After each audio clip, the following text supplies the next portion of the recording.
ভারতে আছে পদ্মশ্রী ব্যবহার করে তারা, হ্যাঁ, তারপর এ সমস্ত ব্যবহার করতে পারে। তো সেইগুলোর দিকে যদি দৃষ্টি দেন, অবশ্যই কৃষকরা সম্মানিত হবে।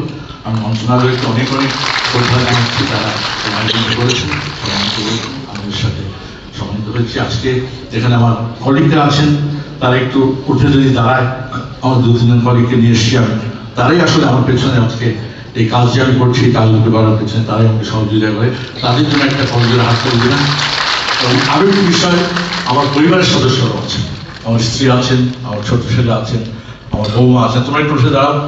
আমার এই কিসের পেছনে অর্থাৎ আজকে এই পুজোটা দেখুন, তাদের ভূমিকা অনেক বেশি। আপনার সবাইকে আরো একবার ধন্যবাদ, ভালো থাকবেন সবাই। আসসালামু আলাইকুম। ধন্যবাদ জনাব শাইখ সিরাজকে। সুধীবৃন্দ, এবারে কৃষি মন্ত্রণালয়ের পক্ষ থেকে মাননীয় প্রধান অতিথি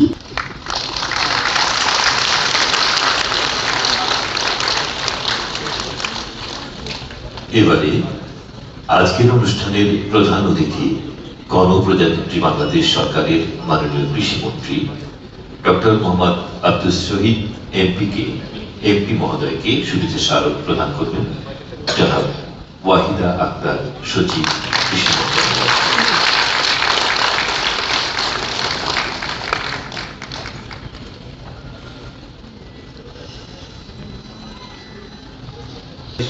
এই বাঙালি জাতিকে শোষণ মুক্ত অসাম্প্রদায়িক বাংলাদেশ গড়ার লক্ষ্যে তিনি কাজ করেছেন,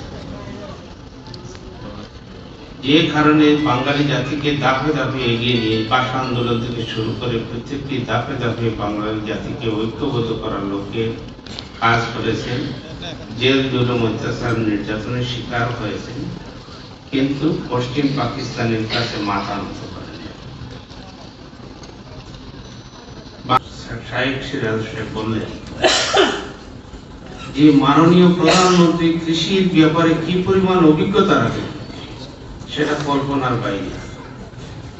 আমি নবম সংসদের সদস্য থাকা অবস্থায় আমি সিলেট কৃষি ইউনিভার্সিটির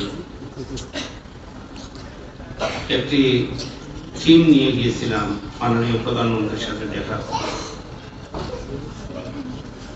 তিনি সিলেটে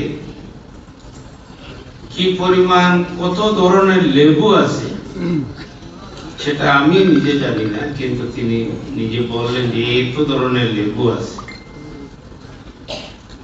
কি কয় প্রকারের ধান আছে, বিরুন ধান আমরা সিলেটি বলি, আটা যেটা আটা চাউল, যেটা কয় ধরনের চাউল আছে সেটা তিনি জানেন।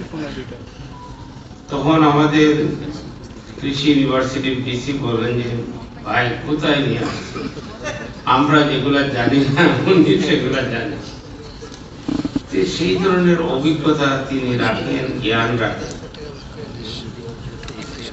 আজকে তিনি বলতেছেন যে বাংলাদেশের 1 ইঞ্চি জায়গাও খালি থাকবে না, যে কারণে নবী করিম সাল্লাল্লাহু আলাইহি ওয়াসাল্লামকে যে জিনিস বলা হতো যে এই জিনিসের উপর আমার একবার একজন গিয়েছিলেন যে আমার ছেলে বেশি মিষ্টি খায়, তখন তিনি মিষ্টি নিজে বন্ধ করে বলেছিলেন যে এইগুলা কম খায়। ঠিক সেইভাবে মাননীয় প্রধানমন্ত্রী উনি কৃষির খাতে অভিজ্ঞতা যে অর্জন করেছেন, তিনি তার বাসভবনে কৃষির সম্প্রসারণ ঘটিয়ে সেটা প্রমাণ করে দিলেন যে বাংলাদেশের সরকারের মাননীয় প্রধানমন্ত্রী একজন কৃষি বান্ধব প্রধানমন্ত্রী।